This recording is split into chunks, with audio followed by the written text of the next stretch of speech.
చేస్తున్నాను.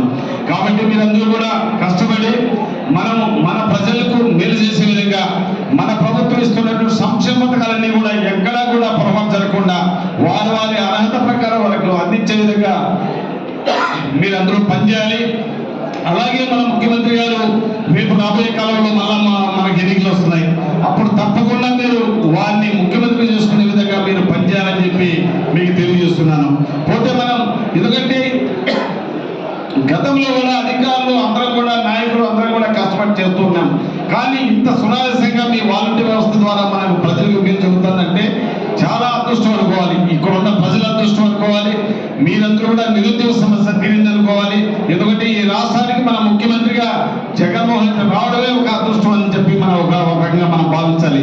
ఎందుకంటే ఈరోజు ఏ చిన్న వ్యవహారమైనా ప్రజల నుంచి నిమిషాల ప్రకారం వారి ఇంట్లో ఉన్న సమస్యను మనం తెలుసుకోవాలంటే ఒక వాలంటీర్ వ్యవస్థ ద్వారా ఈజీగా జస్ట్ 10 నిమిషాల్లో స్టేట్ అంతా అన్ని సమస్యలు పరిష్కరించే విధంగా ఈరోజు ముందుకు వెళ్తున్నాం.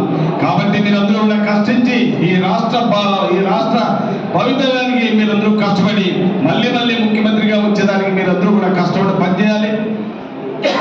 పనిచేసి ఈ రాష్ట్రానికి మంచి గౌరవం కావాలని చెప్పి ఈ రాష్ట్ర ముఖ్యమంత్రి గారికి మన మంచి గౌరవం కావాలి. కాబట్టి మీరందరూ కూడా ఆ విధంగా పనిచేసి ఈ రాష్ట్ర ముఖ్యమంత్రిగా మళ్ళీ జగన్మోహన్ రెడ్డి గారిని చేసుకోవాలని చెప్పి మీకు అందరికీ తెలియజేస్తున్నాను.